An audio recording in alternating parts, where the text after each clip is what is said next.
Okay, let's do our August reading wrap up, which this started out as my worst month and then ended up being maybe my best month of the year. I was panicked. Let me just tell you, I was panicked at the beginning of the month because last month I had a really bad month. Well, I had some books that I really loved, but then I also had quite a few DNFs. I'm like, next month's going to be my month. It's going to be the best reading month of the month. I'm going to be of the year. I think that I just don't know my taste well enough yet, because it has changed and I haven't figured out what kind of reader I am and what I like. Also, the whole DNFing thing. I'm a serial DNFer now. Woo! I didn't used to be. That really changed things. So this month, I think I figured out that I'm just in a not like sad mood, but kind of, because the sad books that I picked up are what saved the month. Before that, I was really freaking out like I'm back in my DNF hole. Like my wrap up is going to be just all the books I hated. But do not fret, because it is definitely not that. Anyways, let's get into the books that I read in August. So I first read, which this was a library copy, but I read God of the Woods. Oh my gosh, The God of the Woods was unlike any book I've ever read before. It reads so true crimey. It almost feels vintage, kind of a mixture between Friday the 13th, because it's that like retro aesthetic with a summer camp, something happens, like creepy, you're in the woods. But then also, Audrey says it kind of reminds you of Silence of the Lambs. Just those two combined give a very bad picture of what it's actually like, because those movies are way more thriller horror than The God of the Woods, because The God of the Woods is such a slow burn. And this book was like almost 500 pages, so it definitely took its time. But you have all of these different POVs. There are main characters, side characters, characters that you only have in one timeline, whereas other characters, you've got like 4 timelines for them. And then even the side characters are depicted in such a detailed, well-rounded way to where you feel like you know that character, even though it only shows up maybe in 1 chapter or 2 chapters throughout the whole book. I don't know, her writing style is just so like graphic in the least graphic way possible. So I ended up giving it a 4-star, which Audrey gave it a 5-star. I don't know if a mystery would ever be 5 stars for me, just because of the type of reader that I am. So then I read The Magician's Nephew, which I actually listened to it, which I've talked about in like several videos, that I listened to these on audio tape when I was a kid, like grew up listening to them, and I was very conscious that I like had no idea really what was happening. Like the story definitely confused me. I thought as an adult I was going to be like, what was I so confused about? Like, this is not, no. I think it's the mixture between like the fantasy world plus it's a little bit classically written and also British. Makes me a little bit confused. It definitely was not super clear again this time. And also it's written by a freaking Oxford professor. It's academic, it's fantasy, it's vintage. It's a little bit confusing. However, it was an enjoyable read. It's a very fast read, obviously. It's not that many pages. And it's like the prequel to The Lion, the Witch, and the Wardrobe. Also, what I was confused about is, I never remember anyone saying this, but it's kind of unbiblical. C.S. Lewis, I love his nonfiction. He's probably one of my, if not my favorite nonfiction writer. This, however, and I agree with like most of it. The things that I don't agree with are debatable, like things that the Bible doesn't explicitly say. In this, which I don't want to spoil it for anyone, but the ending, I'm like, that's just straight up not how it happened. Should I be saying all of this? I don't know. Like, do people care? I just thought it was interesting as an adult. That was like the biggest change for me, was I understood more so the parallels drawn between the Bible and this fantasy. I just cut out a ton of me talking about the Chronicles of Narnia because I just said so many spoilers. So I'm gonna put that in a vlog because I just wouldn't shut up. Needless to say, I gave it, oh, I didn't rate it. Okay, that's why. I want to rate it in the video where I like read them all back to back. Okay, moving on. Normal People. So this is the first Sally Rooney book that I read this month. I ended up reading 3. So Normal People I originally read in 2020. Then I did a reread this past month for a video coming up. It was a super enjoyable experience. I didn't want the book to end. I still gave it a 4.5. So that means it's a really freaking good book. Me thinking about reading it a third time, like I obviously really enjoyed it. I need to go faster. Okay, so the books that I DNF'd back to back to back, which got me to my Sally Rooney kick, was The Seven Husbands of Evelyn Hugo. So I think that this is a soft DNF for me because I really, really want to enjoy the book, and I think that that is a book that I would actually rather listen to it on audio because it's like almost 400 pages, so I don't know if I want to invest that much time. But maybe as an audiobook, like while I'm cleaning and doing dishes and all of that kind of stuff, like it'll be a good time.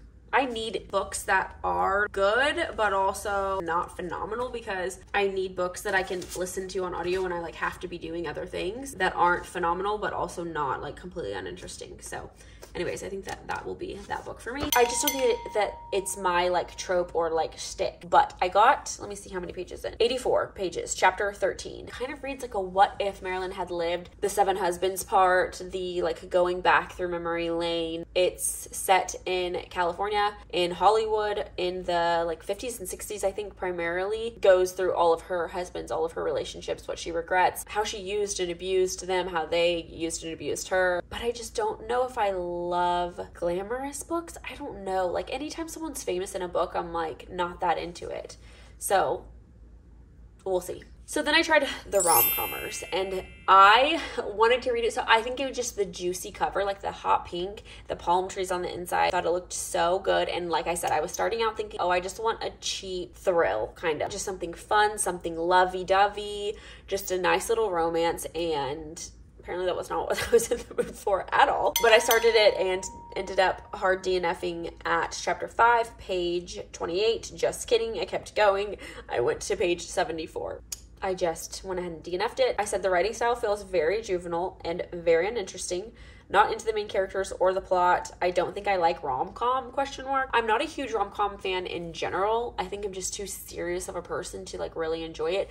I think it's fine in the form of a film because it's 2 hours of your life, an hour and a half of your life, whatever, you move on. And most of the time you're doing it in community, like you're not, well, I never watch rom-coms by myself. Then I started Death at Morning House, which I'm into for sure. I just think I got to this on the tail end of DNFing those two books back to back. And I thought there was another book that I DNF'd, but I guess not. I don't know.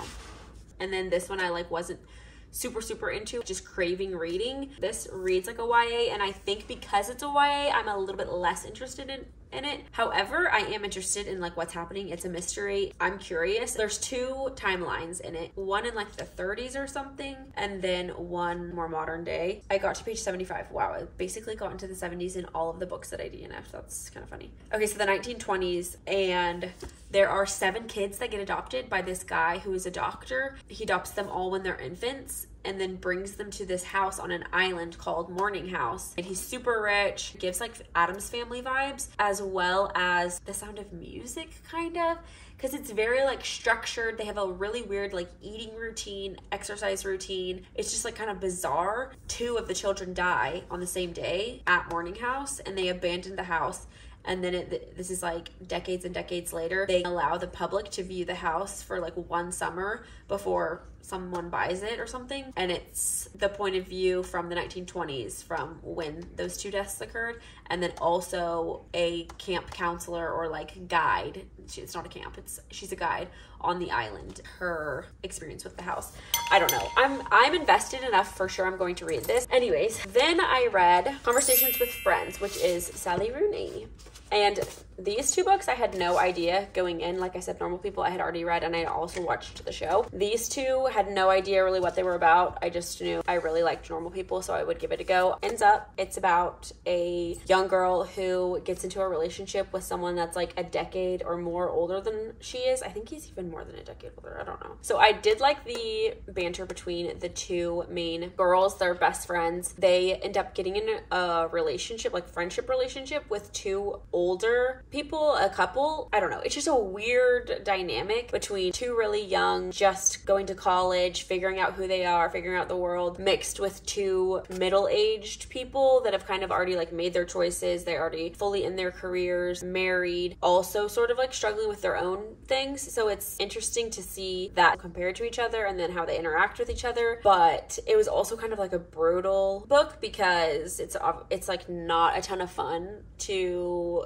read about, kind of like choosing self-destruction but also being really ignorant and young and naive to the world. I don't know how to explain it, but it is a super gripping, it makes you feel things, you know, you're invested in the misery of it and in the kind of like how it all plays out, I guess. But it also is sort of an open-ended story and like leaves you having to like put the pieces together yourself. I ended up giving this a 4 stars. You're totally invested. You want to keep picking up the book and reading it. You want to know where it ends. You are very in it with the arguments and the toxicity. You're trying to figure it out with them, or like you kind of want to like hurry them along, deal with your issues, just say XYZ, talk to that person, call this person. I think because it's just so true to life in the way that she writes their conversations, it just feels like close to reality. Then I read Beautiful World, Where Are You? Well, in between these two books, I started If Only I Had Told Her, which is the sequel to If He Had Been With Me.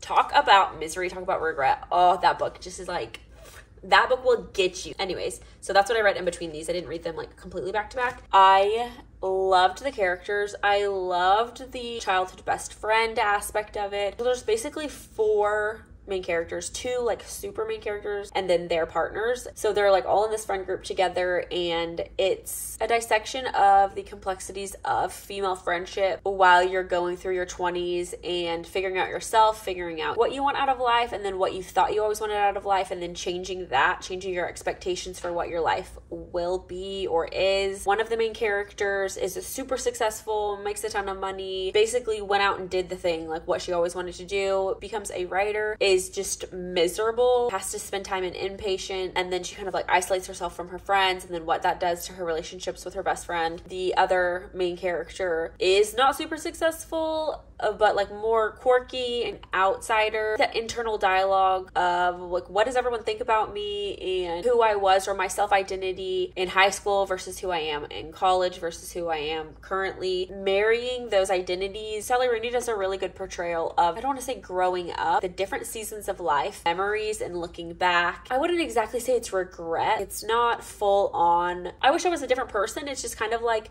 very introspective. This is reality, and like, what do I think about that, or where do I want to go from here? And then I really liked the dialogue. Alice, one of the main characters, she's thinking about Catholicism because one of their best friends is Catholic, and she's like just constantly like thinking about his decisions, dissecting his relationship with God, dissecting religion in and of itself, the lack of religion or morals, who's to say where the line is, debating through email with her best friend what is vain and what is wrong and what is righteous and what is morality, what's even realistic, because it just seems like we just repeat over and over again, like people just care about love and pleasure. Will we ever break out of that as humans? Cancel culture, and everyone wants to be involved in some sort of like social justice project and be a hero and an advocate and an ally, but then like, what are we all really doing? Like, we all really just spend our money and our time and our energy on the things that make us comfortable and give us pleasure. And then even when we are trying to go out and do all of these things, like politically or socially, morally, are they really making a difference? Like I said, she leaves it very open-ended. Like, she doesn't give you the recipe. She just kind of gives you the ingredients and make what you want out of this. Makes you think about things a lot. And I gave that one a 4.25. Okay, then I just have three. I have 3 nonfiction. Knowing Scripture by R.C. Sproul. I really enjoyed this. I didn't know anything about it when I first picked it up, but I have heard tons about R.C. Sproul, and so I just like wanted to know. I wanted to have read one of his books, and I definitely want to read more after reading this one. I said, beautifully written, very convincing, rational arguments. Almost would suggest this for someone who is interested in the Bible but doesn't know necessarily how to go about it. It's very like practical And if you're an analytical person or a rational thinker, I feel like you'll like this book a lot. It is a bit academic, so if you aren't a reader necessarily, like maybe this is not the book for you, but if you're someone who likes to read and just like ponder things and digest theology, scripture, morality, I think that you would really enjoy this book. Practical Rules for Biblical Interpretation. Something that I want to like reference in the future. I just definitely enjoyed this, and I gave it a 4-star. Lastly, John Mark Comer's Ruthless Elimination of Hurry. This one was definitely needed. However, this author is very long-winded. He loves his freaking anecdotes. He loves his little stories. He loves a good example. So start it if you're like, this is super stupid, like I don't need to be reading about this. Skip to halfway through the book. Like there's this little, they kind of mark it for you.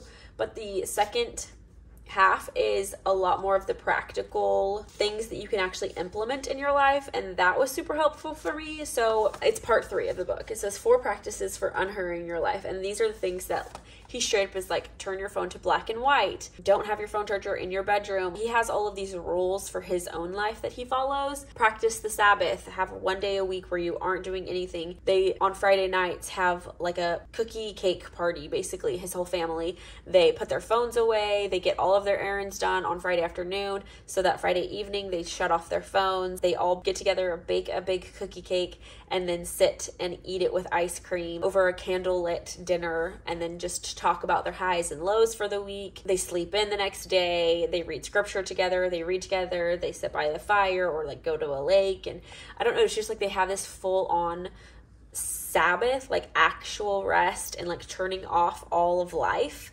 for 24 hours every single week. Oh, like you can just choose to opt out of life for an entire day every 6 days. That's crazy to me. Those types of things I really enjoyed reading about and want to take with me and implement. And then like once a month he checks into a hotel, naps, talks to God, journals, reflects, writes out his goals for the next month. That is so good to just implement. Such a start. Every 4 weeks I'm going to think about my life. 3 weeks in between I don't need to freak out as much, and then I just like get with God. That's his like going out into the desert to pray. But if you aren't convinced that you need to slow down, turn off a lot of the noise in life, the first portion of the book is basically just convincing you all of the statistics and facts and reflecting on history and who humans are and what we thrive at and what kind of breaks us down. If you need that, then definitely read the beginning of the book because it was interesting. It's just like kind of long-winded.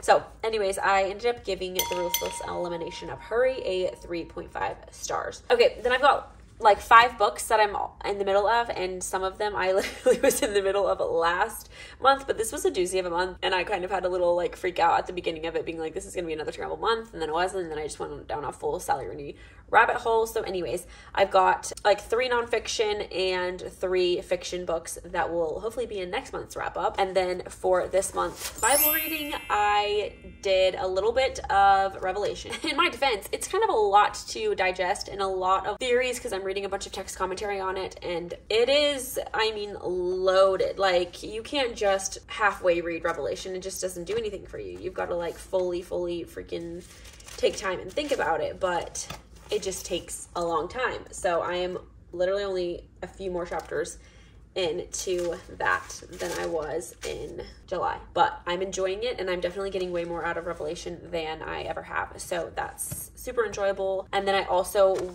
am flipping back and forth between, I think it's like Matthew, Luke, and John maybe, because I have started this, but I'm not even halfway through yet. It's called The Jesus Creed, Loving God and Loving Others, Scott McKnight.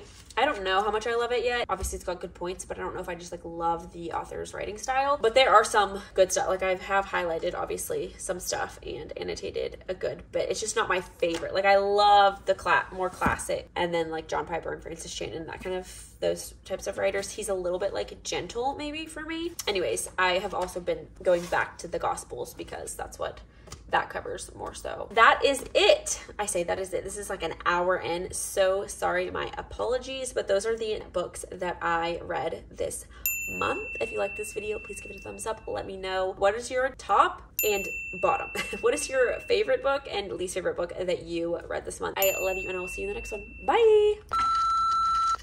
This is strong. I literally just my head again. I'm sorry.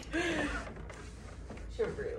This house, oh my god. Are you okay? It's jam-packed. Every square inch is useful. Is useful for teaching, rebuking, That's what I thought too.